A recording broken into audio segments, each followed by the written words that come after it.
Vamos a conversar, preguntar y conocer la gestión de las autoridades de la ciudad y la provincia. ¿Cuáles son las soluciones que plantean para resolver los múltiples problemas de nuestra ciudad? Preguntarles lo que nadie se atreve a preguntar. Buscaremos la verdad y discutiremos las soluciones que nos plantean. Y esto lo vamos a hacer para que usted esté bien informado. Soy Livio Cornejo y los invito a verme en Políticamente al Día.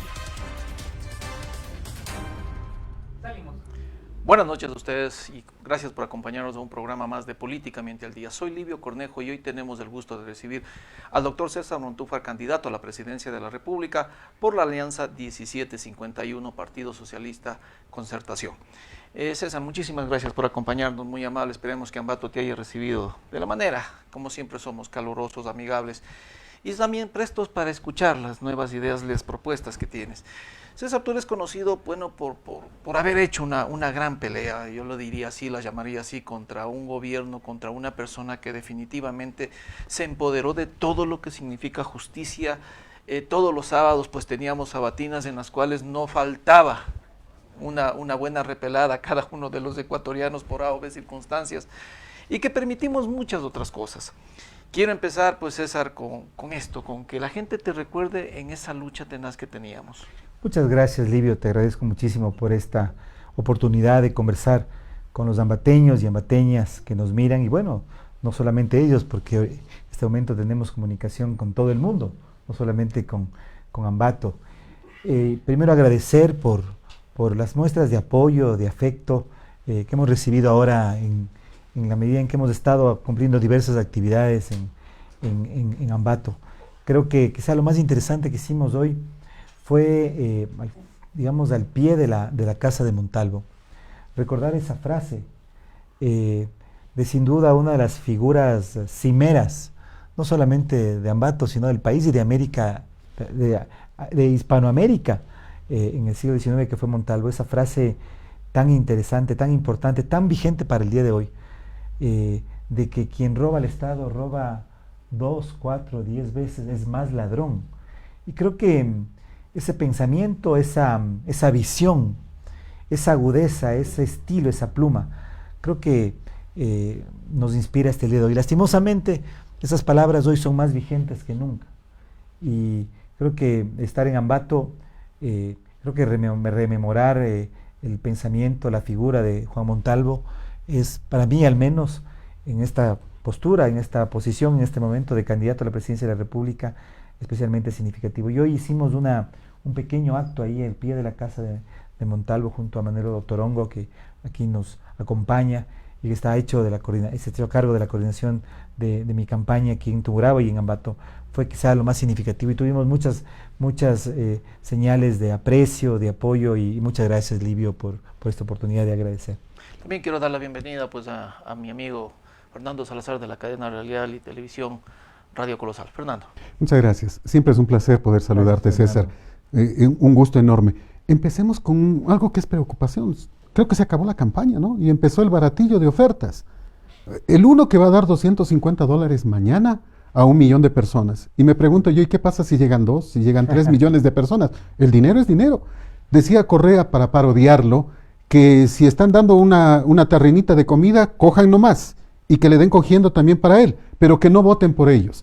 Eso habría que hacer, no votar por ellos. Hoy el señor Lasso en La Tacunga dice que el sueldo se compromete a subirlo a $500. ¿Va a quebrar el Ecuador? Mira, Fernando, yo creo que en realidad uno tiene que partir del respeto a los ciudadanos. Creo que una campaña electoral, un candidato a la presidencia que está aspirando a recibir la confianza de la ciudadanía, tiene que partir de un principio que es el principio del respeto. Y cuando uno escucha esas ofertas, o escucha esa demagogia, lo único que uno encuentra es irrespeto. Hoy vimos a un candidato, precisamente nos topamos aquí en las calles de Ambato, tirando camisetas de la manera más, diría, grosera, irrespetuosa a la gente, y respetando a los ciudadanos que estaban ahí a pie, como que los ecuatorianos fuéramos pordioseros, como si los ecuatorianos estuviéramos en las calles esperando que la gente nos regale cosas. Mira, yo hice hace poco una vuelta en bicicleta al Ecuador, precisamente en el momento de pre-campaña discutiendo, conversando sobre el plan de gobierno. Y aquí en Ambato hubo una persona que se me acercó y me dejó marcada una frase que para mí ha sido fundamental en esta campaña. Y me dijo, mira César, yo voy a votar por ti, pero voy a votar por ti y no quiero que me regales nada. Lo que quiero es que me des las condiciones para trabajar. Lo que los ecuatorianos no queremos que nos regalen nada. Queremos que nos den, que el Estado nos garantice las condiciones para trabajar. Eso somos, no somos pordioseros. Y creo que lastimosamente estas campañas con este tipo de posturas y actitudes. Que además violan la ley, porque está prohibido en este instante regalar ni siquiera una caja de fósforo se puede regalar. Exactamente lo que significa es además un irrespeto al votante, un respeto a los ciudadanos. Yo creo que eso es algo inaceptable que no podemos aceptar.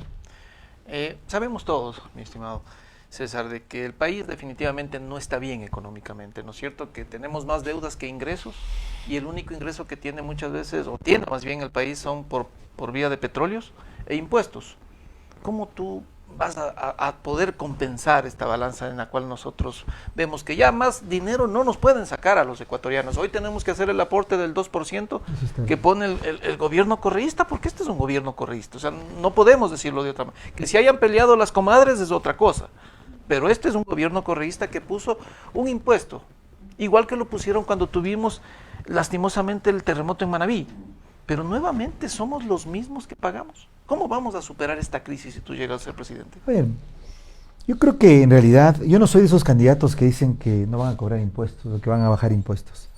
Creo que en el país ya haríamos bastante, y eso vamos a hacer en mi gobierno, es cobrar los impuestos que existen, pero hay algunos que hay que eliminar. Por ejemplo, el régimen impositivo a la microempresa, que es lo que tú estás en este momento mencionando, eso es criminal, pues eso es un puñal en el pecho de los microempresarios, de los emprendedores. ¿El impuesto a la salida de capitales? Eso hay que reducir para que haya inversión extranjera, pero permíteme un poco profundizar en este régimen impositivo en contra de los microempresarios, así sería.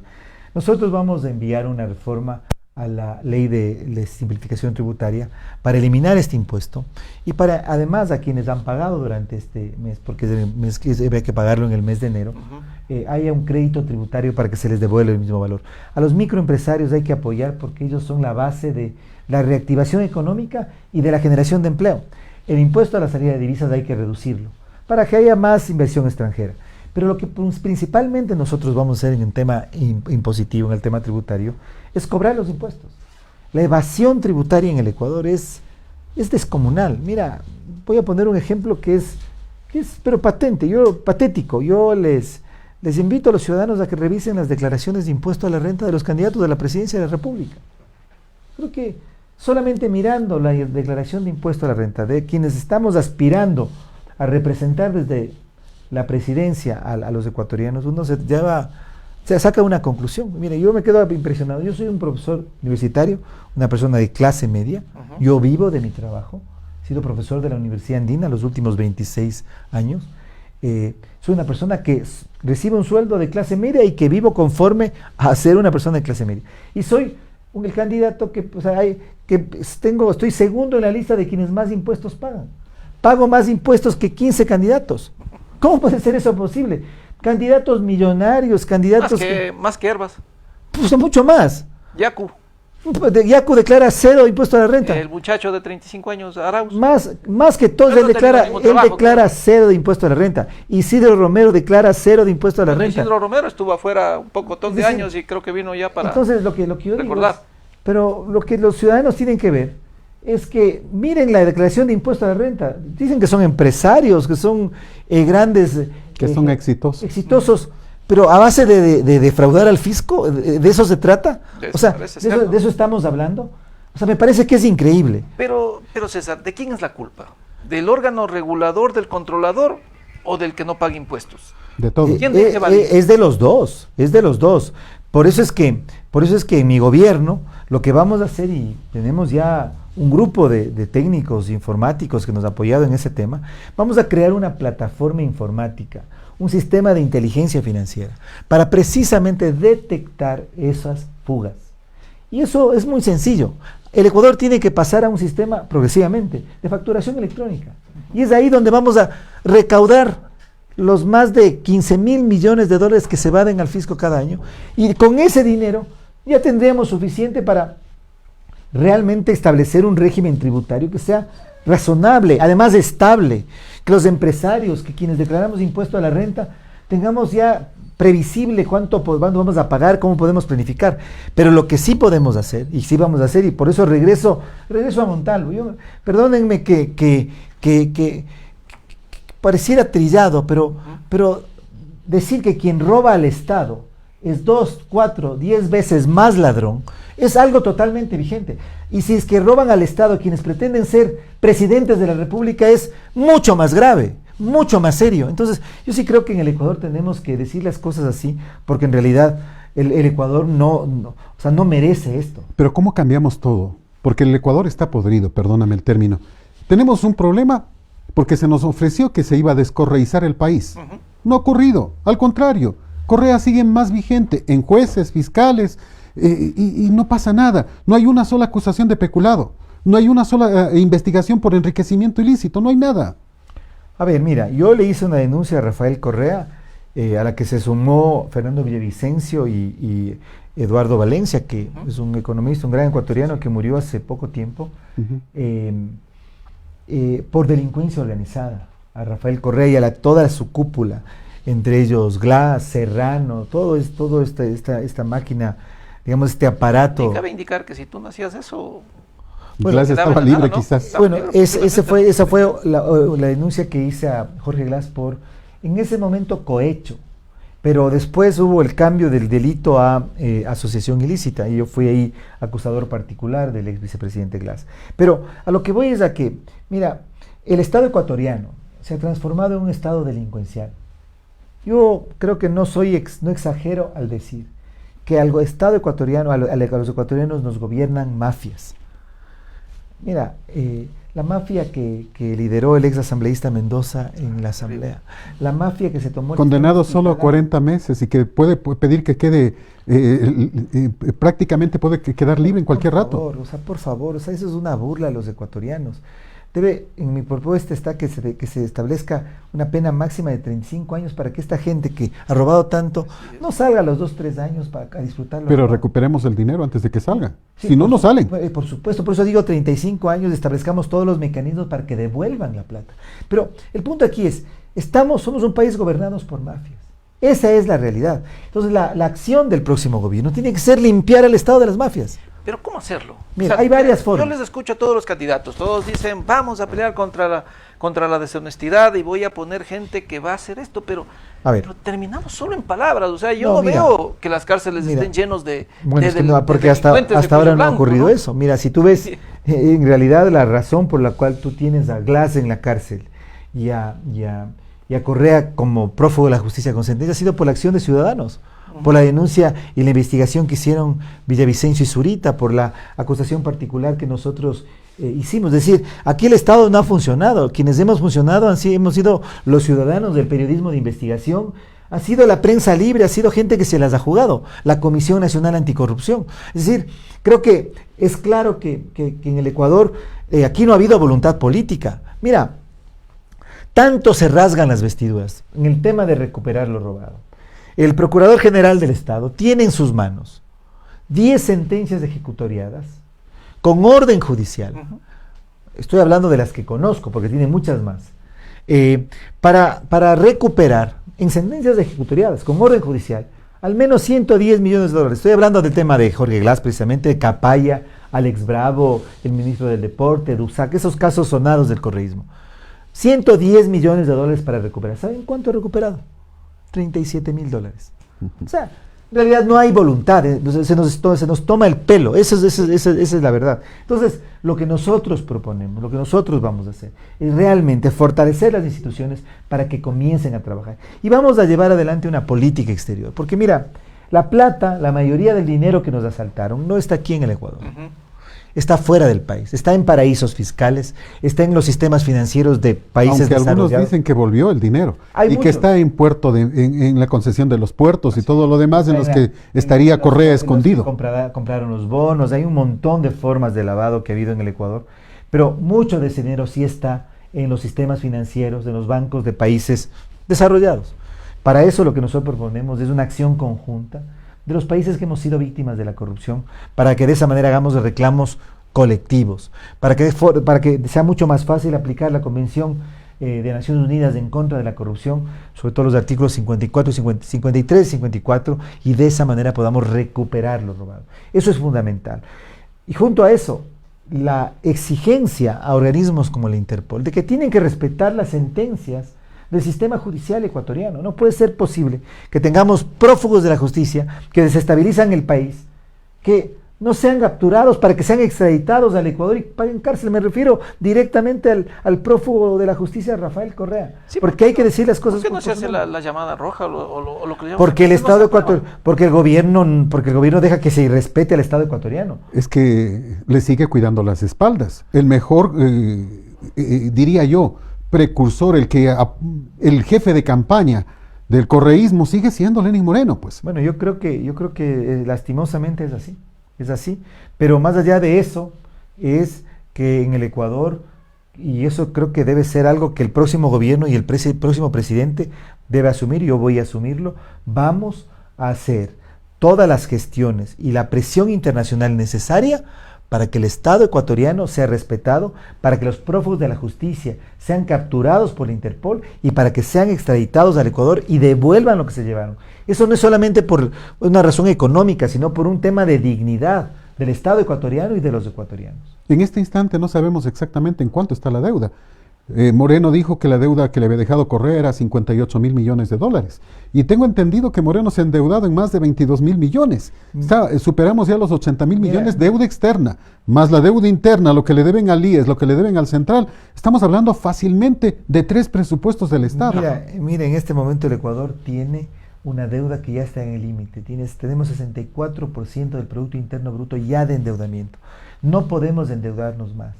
En este momento, por eso es que es importante el tema de la reforma tributaria, para precisamente evitar o, digamos, disminuir drásticamente la evasión y la elusión fiscal, para que de esa manera podamos financiar el Estado. Esa es la única forma. Yo no entiendo cómo hay candidatos que plantean bajar impuestos, no se puede hacer eso. El Ecuador es un país en crisis, es un país que requiere recursos, y esos recursos tienen que salir legítimamente del sistema tributario sin afectar a las empresas, sin afectar a los microempresarios. Por eso yo decía, hay que derogar ese impuesto del 2%, ¿no? Hay que bajar el impuesto a la salida de capitales, pero los que deben pagar impuestos deben dar ejemplo y tenemos que cortar esas formas de elusión y de evasión. César, no nos podemos equivocar. Tú acabas de decir que estamos al límite económicamente. Si quebramos, que muchos dicen no se puede quebrar, pero a Grecia le pasó, pues, ¿no? O sea, sí se puede quebrar, pero si nos equivocamos, prácticamente habremos puesto la lápida sobre el futuro de nuestros jóvenes. A ver, mira, yo creo que no nos podemos y no nos vamos a equivocar. Yo no creo que nos vayamos a equivocar. Ahí tengo yo un problema, que estamos con un Consejo Nacional Electoral fraudulento. O sea, ¿qué confianza puedes tener en este Consejo Nacional Electoral? Decían algunitos que no es importante quién vota, sino quién cuenta los votos. No, yo creo que por supuesto tenemos un sistema electoral y un organismo electoral totalmente falto de confianza, un sistema electoral que ha organizado el evento, el proceso electoral más cuestionado, irregular, ilegal e ilegítimo de nuestra historia, además en plena pandemia, en medio de una pandemia, pero los ecuatorianos no podemos decir ya bajemos la persiana y apaguemos la luz y vamos. Yo creo que los ecuatorianos tenemos que hacer que nuestra voz sea oída, sea escuchada, que tengamos una elección que signifique verdaderamente que el Ecuador se exprese, y sobre todo los jóvenes. ¿Crees que tienes posibilidades, mi querido César? Y te digo por qué. Porque prácticamente el manejo de las supuestas encuestas pretende decirnos que solo tenemos 3 candidatos y que el resto son relleno. Entonces, este es uno de los temas porque la gente dice, y le convencen, dice, no, de Gana desperdicia su voto, es buen candidato, pero de Gana desperdicia el voto porque no puede, no tiene posibilidades. Porque esa es una forma de manipular al elector, de Pero quitarle lo manipularon en las últimas elecciones Sí, en Quito, por pero ejemplo. ahí están las consecuencias. Ajá. Tenemos el alcalde más corrupto de la historia de la ciudad. Ahí están las consecuencias. Es decir, digamos, si en el caso de Quito a mí me ponían ni siquiera aparecían las encuestas 2 semanas antes de las elecciones y estuve a un tantito así de ganar. Entonces, mira, yo creo que aquí el tema, además en este proceso electoral, no está para nada decidido. Hay casi un 40% de indecisos. Yo creo que más. Mira, entonces, decir en este momento que ya la elección está hecha, no, mira, yo lo que creo en realidad es que aquí va a haber sorpresas y esas sorpresas van a implicar, van a significar que los ecuatorianos tomamos como un ejercicio de libertad. Cuando tengamos el esfero con el que vamos a votar, es un ejercicio de libertad. Pero es un yo creo ejercicio de que confianza. en eso yo no creo que sea una sorpresa, porque yo creo al revés, que nadie en su sano juicio va a votar por Arauz, por ejemplo. O sea, nadie en su sano juicio puede votar por alguien que nos ha perjudicado tanto, cuyo partido nos ha perjudicado tanto. El problema es el que cuenta los votos, lo sigo diciendo. Yo sigo pensando que no tenemos ninguna garantía. Recuerda lo que pasó en las últimas elecciones presidenciales. Pero lo que pasa es que lo que tú dices es cierto, pero cuando hay una voluntad absolutamente incuestionable y contundente, eso no es el problema. Aquí el problema no es, yo no estoy diciendo que la autoridad electoral es imparcial, no, es totalmente parcializada, totalmente parcializada. Si es que hubiera sido imparcial, Álvaro Noboa estuviera en la papeleta. Claro que sí. Porque así como está Arauz en la papeleta, Así es. Noboa debería estar en la papeleta.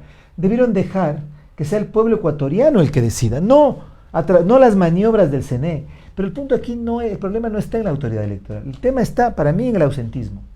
Es decir, si los ecuatorianos van a votar, acuden a votar, si sobre todo los jóvenes acuden a votar, la elección va a ser totalmente distinta.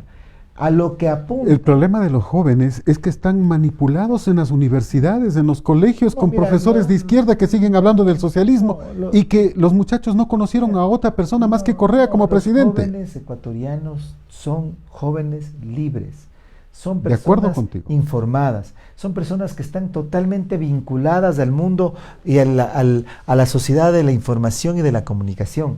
Son personas que están totalmente, además, absolutamente politizadas, no en el sentido de la política tradicional, sino que sus grandes causas son causas legítimas, los derechos de los animales, los derechos de la naturaleza, temas que tienen que ver con la no discriminación, la defensa a las minorías, a los grupos LGBTI, es decir, esos son los temas de los jóvenes. Entonces, esos temas son temas políticos. Me encantaría que fuera así. Me encantaría No, mira, que fuera eso- así. Mira, es que yo es estuve así. en la universidad hasta hace poco Es que y es te así. comento que lo que yo escuché es otra cosa. Mira, yo soy profesor universitario Claro. también. Yo tengo confianza en los jóvenes. Yo te digo, si los jóvenes van a votar, el resultado el resultado de esta elección va a ser positivo para el Ecuador. Totalmente positivo. César, ya que estamos con los jóvenes, ¿qué hacemos con la educación? Muchos jóvenes se quedan sin poder ingresar o simplemente están en una profesión que ni siquiera pensaron ni le imaginaron que iban a estar. ¿Qué hacemos? ¿Eliminamos un examen que... Totalmente. Ese examen hay que eliminar. Eso es un anacronismo. Somos profesores universitarios y sabemos que no es un examen estandarizado, centralizado el que va a resolver ese tema. Eso tiene que decidir cada unidad educativa, cada facultad, cada universidad. Pero el tema es ese, pero el tema es mucho más profundo. El tema es cómo damos un salto hacia la innovación, hacia la tecnología, Investigación, ¿no? hacia la investigación, hacia que el Ecuador sea un país en el que las universidades sean verdaderos centros, no solamente de reproducción de conocimientos, sino de innovación y de investigación. Ahí está el problema. Y para eso requerimos por lo menos una infraestructura tecnológica que en este momento no existe en el país. Solo hablando de conectividad. Pero César, todo el mundo dice lo mismo, pero los únicos beneficiados son, a ver, si sacas PhD vas a ganar más.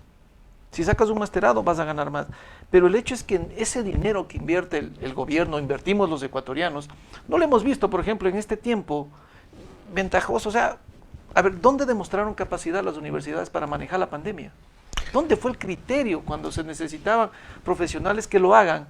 ¿Dónde ¿Por qué estuvieron? durante tanto tiempo, tanto la pandemia, e igual que muchos medios de comunicación, igual que muchos líderes políticos, se quedaron callados durante los 10 años del correísmo y no dijeron media palabra. Porque No me digan que no se enteraron lo que pasaba. claro, o sea, digamos, Fueron beneficiados, ¿no? por supuesto, por supuesto. Por eso es que quienes hemos estado en la pelea, en la lucha, a veces nos llama la atención como uno escucha que algunos que estuvieron con Correa, que viajaron con Correa, que han beneficiado del correísmo, que han recibido remisiones tributarias del mismo Correa, ahora resulta que son los abanderados del anticorreísmo. Bueno, eso es lo que uno escucha en las campañas, Bueno, pero eso se más escucha- allá de escucharlo, eso se es escucha en otra TikTok cosa que el nomás. pueblo ecuatoriano, otra cosa es que el pueblo ecuatoriano lo crea. Y yo estoy seguro que el pueblo ecuatoriano no se va a tragar ni se traga esas ruedas de molino y que finalmente, mira, esta elección va a ser una elección completamente sorpresiva.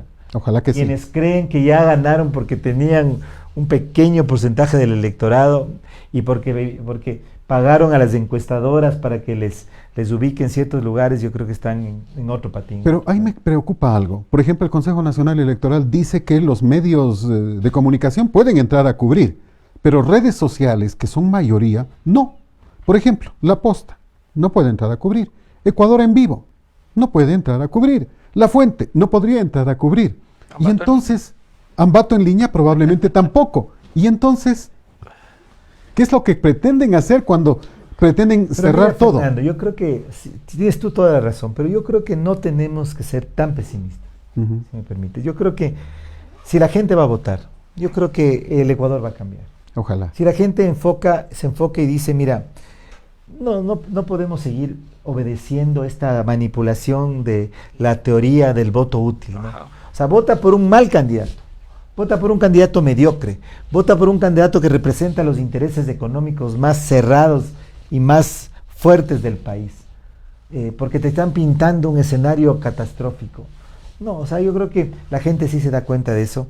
Y vamos a verlo el 7 de febrero. Creo que el 7 de febrero los ecuatorianos tenemos una cita con nosotros mismos. No es una cita ni con la historia, ni con el futuro, ni con nada. Es con nosotros mismos. Es una cita entre uno y el país. Y el país es uno mismo. Sobre qué tenemos que hacer, cómo vamos a votar, qué convicciones, qué principios vamos a tener.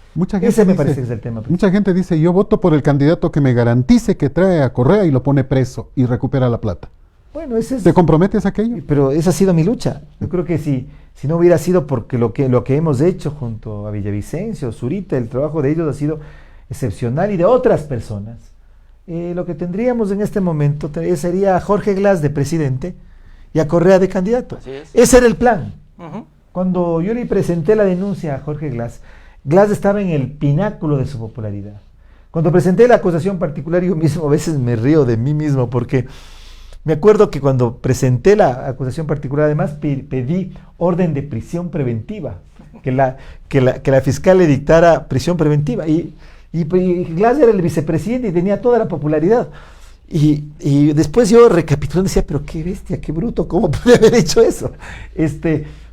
Pero fue necesario. Pero eso lo hicimos, o sea, eso lo hicimos y finalmente, por supuesto que nos amenazaron, a mí me pegaron, me golpearon, me pegaron un palazo los de las turbas que estaban ahí. Pero bueno, pero así es la historia, así es la vida, así es lo que pasó. Entonces no hay que ser tan pesimistas, Fernando. No soy pesimista, pero sí quiero quedarme pensando en unos temas. Por ejemplo, tú reconocerás, digamos, se pretende en este instante hacer una renegociación por 20 años más o 30 años más para las compañías celulares. Antes de irse, ¿tú lo reconocerás? No. A ver, ¿reconocerás la venta del banco, por ejemplo? el Banco del Pacífico no se... A ver. ¿El de CNT? Nosotros ya le dijimos, le enviamos una carta junto a Fernando Villavicencio, a Lenín Moreno, en el momento que comenzamos la campaña electoral. Señor Moreno, usted, eso le dijimos en pocas palabras, es parte de la estructura de corrupción del correo. Así es.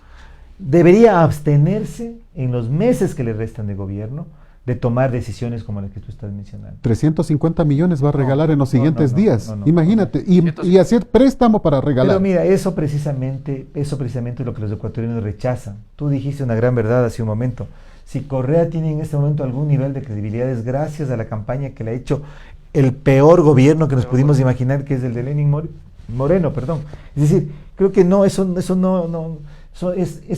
quizá La única razón, ¿verdad? La única razón por el que exista alguna vigencia política de esta corriente del correísmo es por los errores, por la corrupción, por la, diría, pequeñez del gobierno de Moreno. ¿Cómo vamos a aceptar lo que ha hecho el ministro de Salud con las pruebas COVID, con las vacunas? O sea, mira, eso solamente es muestra de... O sea, mejor ya es decir directamente viva Correa y que Correa, porque hacen todo para que el correísmo aparezca, para que lo que fue el gobierno de... Tan mal para que hay el contraste con el pésimo y gobierno además corrupto y delincuencial que fue el gobierno de Correa. ¿Qué va a pasar con la dolarización contigo? No, pues la dolarización se tiene que no solo mantener, sino que blindar. Para eso hay que hacer una reforma al sistema monetario y financiero del país. Nosotros vamos a plantear una reforma a la ley orgánica monetaria y financiera, en la que tenemos que entregarle independencia al Banco Central. Eso es un tema fundamental. ¿En dolarización cabe un banco central? Sí cabe, pero tiene que ser totalmente independiente, porque hay dimensiones de la política monetaria y financiera que todavía están pero ahí. Ya nos olvidamos que el Banco Central tenía sedes para los empleados, tenía tanta cosa. Eso es otra cosa, pero que exista un Banco Central autónomo es absolutamente necesario, pero no solamente un Banco Central autónomo, una banca autónoma del poder político. Mira lo que ocurre en el país. En el país lo que ocurre es que los sectores de la banca tienen una gran injerencia sobre el gobierno y el gobierno tiene una total injerencia sobre el sistema monetario y financiero. Entonces, lo que tenemos es que la banca gobierna. El cogobierno de Lenín Moreno ha sido el sector financiero. ¿Quién ha sido el principal cogobernante de Lenín Moreno? Guillermo Lasso, eso hay que decirlo. Y el Partido Social Cristiano. Pero entonces, porque si es que en la campaña vamos a maquillar verdades, entonces no estamos en nada. No solamente que durante el gobierno de Lenín Moreno, sino quién ha sido el sector más beneficiado del correísmo. El sector financiero, la banca privada. Entonces, si los ecuatorianos tenemos que soportar tasas de interés tan altas, servicios financieros tan elevados, es porque ellos han sido parte del gobierno. Y entonces, si son parte del gobierno, han sido parte del gobierno, quieren seguir manteniendo ese poder, pero ¿cuál es el problema de eso? De que el Ecuador no se va a reactivar económicamente si es que tenemos tasas de interés tan altas, si es que pagamos tanto por sacar dinero del cajero automático, si queremos hacer una transferencia, todo nos cobran. Todo. Así es. Entonces, yo creo que aquí hay que pensar, pero con una visión de país. El Ecuador ya ha vivido varias tragedias por este matrimonio entre banca y poder político. Quizá la más terrible fue la del 99 y el feriado bancario. Creo que el pensar que la solución a la delincuencia organizada del correísmo es el matrimonio entre banca y poder político es una gravísima equivocación.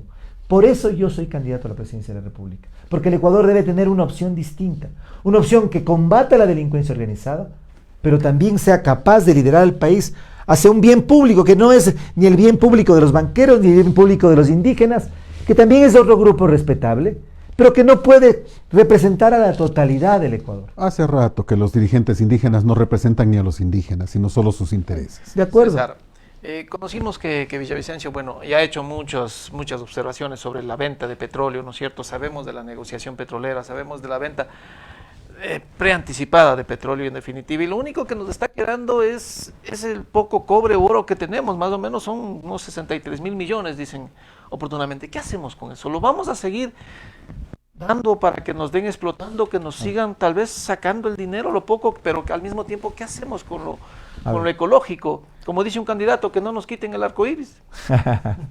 A ver, yo creo que todas las actividades de explotación de recursos naturales pueden darse en el Ecuador, y la minería entre ellas, pero solo con ciertas condiciones. Es decir, no es que aquí vamos a arrasar con la naturaleza con tal de extraer la riqueza del subsuelo y entonces después con la naturaleza destrozada nos moriremos nuevamente de hambre. La explotación de recursos naturales y sobre todo la minería tiene que darse con tres condiciones. Primero, que no puede afectar fuentes de agua, ni los ríos que salen de esas fuentes de agua. Primero. Segundo, que no puede afectar zonas de reserva protegidas, que en el Ecuador estamos hablando del 20% del territorio nacional, ni zonas con biodiversidad sensible. Y tercero, que deben ser resultado de la consulta previa vinculante de las poblaciones afectadas. Pero falta lo principal. Que beneficien al país, pues porque están beneficiando a los que, a los que están explotando. Pero digamos, lo primero es que no afecten a la naturaleza. Por eso mi apoyo total a la consulta popular que se va a llevar adelante en Cuenca en esta elección paralela, precisamente el 7 de febrero. Son 5 preguntas que tienen relevancia e importancia porque precisamente protegen a las fuentes de agua de la minería. Nuestro apoyo y mi apoyo absoluto a la consulta por el sí en la consulta Me popular. queda una pregunta, nos están diciendo que tu tiempo es reducido. Me queda una consulta, ¿qué va a pasar con el gasto corriente en caso de ser tu presidente? Lo mismo que pasó con las franjas electorales que yo renuncié. Pero el dinero se queda ahí, No, ya no, Tamaín no, lo va a manejar no, como no, quiera. no, no. O sea, la intención tuya es buena, pero la plata no pasa Yo nada. voy a manejar el presupuesto del Estado con el mismo criterio que en mi poder pequeñito como candidato a la presidencia, con los mismos criterios con los que renuncié a la franja de publicidad electoral. Como ciudadanos saben, el Estado paga la publicidad en medios Que de no los debería candidatos, ser. que no debería ser. Es decir, cuando sale una publicidad en televisión del candidato Yacu, del candidato Isidro, ¿quién paga? Nosotros estamos pagando. No están pagando ellos. Así es. Sí, $20 millones, $20 millones en pandemia, imaginémonos eso, en pandemia. Cuando debería pagar que le cueste cuando los candidatos. cuando debería ser eso utilizado para equipos de bioseguridad, vacunas, ampliar las unidades de cuidados intensivos, 20 millones. Por eso Respiradores. yo renuncié Pero a se eso. queda en manos de Tamaín y tú terminas perdiendo. ¿Por qué? Yo lo he terminado perdiendo porque el rato que renuncio a utilizar recursos del pueblo para financiar mi campaña, yo creo que, o sea, no estoy perdiendo, estoy fortaleciendo una opción. Si eso va al pueblo, estaría de acuerdo contigo. Estoy diciéndole a la ciudadanía que ese es el criterio con el que voy a gobernar. Estoy A ver. diciéndole que cuando sea presidente voy a actuar no en beneficio mío, no en beneficio de mi grupo, no en beneficio de quienes me financiaron la campaña electoral. César, Estoy 850,000 personas son parte de esta burocracia, cuando se dice que deberíamos tener la mitad. No, es ¿Tú que te no podemos- animarías? No, es que no podemos tener la mitad porque el Ecuador necesita médicos, enfermeras, obstetrices, necesita maestros, necesita policías. Pero ¿quién paga todo eso? O sea, eso se tiene que pagar paga todo eso? de El pueblo. los impuestos que no vamos a permitir que se sigan evadiendo. Pero no podemos decir que en el Ecuador no se necesiten servidores públicos que están dedicados a garantizar los servicios esenciales. Entonces regreso a lo de las franjas publicitarias. Yo renuncié porque precisamente ¿cuál es el mensaje que estoy diciendo? El mensaje que estoy enviando a los ciudadanos es, en mi gobierno, así vamos a manejar el erario público, los recursos del Estado. Y estoy dando ejemplo con mi propio, con algo que supuestamente me puede afectar a mí. Claro. Ese es el punto. Ahora bien, mira, vamos al punto que tú dices. Yo creo que el Estado hay que achicar, por supuesto. Las empresas públicas ineficientes, pero no las que están dedicadas a los sectores estratégicos y a los servicios esenciales, podrían entrar en una fase de evaluación. Las empresas como CNT, como las empresas estratégicas, no vamos a vender, ni el Banco del Pacífico. Pero fundamentalmente lo que tenemos que hacer es bajar el gasto público innecesario, tratar de que en el Ecuador mejoremos la calidad del gasto, generemos mecanismos mucho más eficientes de gestión pública, que es distinta a la gestión privada, para que de esa manera tengamos un Estado que fortalezca y favorezca y garantice los derechos de los ecuatorianos. Esa es la forma con la que yo voy a gobernar, es decir, como se gobiernan los países más desarrollados del mundo. Así, no hay que inventar nada, lo que hay es que tener la decisión política para cambiar el país y para gobernar priorizando y con un sentido del bien público y del interés nacional. Me corriges nada más, Fernando, tú que estás más enterado. ¿Ya se vendieron los aviones presidenciales, los dos? No. No creo que se hayan vendido. Pero mira, Fíjate, que algo tan pequeñito, algo que tal vez ni eso avanzó a hacer este gobierno en 4 años. Es que no le ha interesado, O sea, es que ese fíjate. es el punto. Por eso, perdonen que regrese al Justamente tema el que quiere hacerlo. del financiamiento publicitario de mi campaña. Fue una decisión que la tomé. Así es. O sea, no es que estuve esperando a ver que la tomé. Mira, yo sabía que iba a hacer eso, porque a mí me parecía que eso no era decente. Yo sabía que el momento que iba a comenzar la campaña iba a hacer eso y no le dije a nadie. El momento que me tocó lo hice, porque así hay que gobernar. El gobierno presidente, y tiene que tomar decisiones. Hay que liderar, ¿no? Decisiones que pueden ser dolorosas, que pueden ser duras. Fíjese, mira la desventaja con la que estoy compitiendo en esta campaña electoral, pero ese no es el problema. El problema es demostrar que puede haber en el Ecuador políticos distintos, que podemos hacer una política diferente y que podemos gobernar de manera distinta el país. Estimado César, muchísimas gracias por habernos acompañado. Gracias, te agradezco mucho. Fernando, a ti Gracias, también. siempre César, es un gusto conversar contigo, lo hemos hecho varias veces. Gracias, sí, gracias a ustedes. Un saludo y un agradecimiento, primero por esta invitación, para mí ha sido un honor poder compartir con dos personas, dos activistas, dos comunicadores tan importantes, de tanta trascendencia, y gracias a ustedes, queridos amigos de Ambato, de Tungurahua, por tantas muestras de cariño. Me olvidaba el encuentro que tuve esta tarde en el gobierno provincial, también muy importante, con representantes de los parlamentos que hay en la provincia, del agua, de la gente. Fue un evento que a mí al menos me llenó de muchísimo conocimiento, de mucho aprendizaje, y también quiero agradecerles a esos líderes sociales por haberme dado la oportunidad de conversar, de poder dialogar y de poder intercambiar criterios. Así que muchas gracias también a ellos por lo que en esta tarde me prodigaron con muchísima generosidad. Solo reiteremos, César Montúfar, ¿listas? 17:51. Siempre un placer. Gracias. Y a ustedes, amigos, muchísimas gracias por acompañarnos a un programa más de Políticamente al Día. Muchas gracias, Fernando, por acompañarnos. Un gusto. César, nuevamente éxitos en esta carrera, y ojalá el mensaje llegue a los ecuatorianos. No se debe votar por quien más invierte, sino por quien genere más ideas, más soluciones para este país que tanto lo necesitamos. Muchísimas gracias y será hasta una próxima oportunidad. Muchas gracias.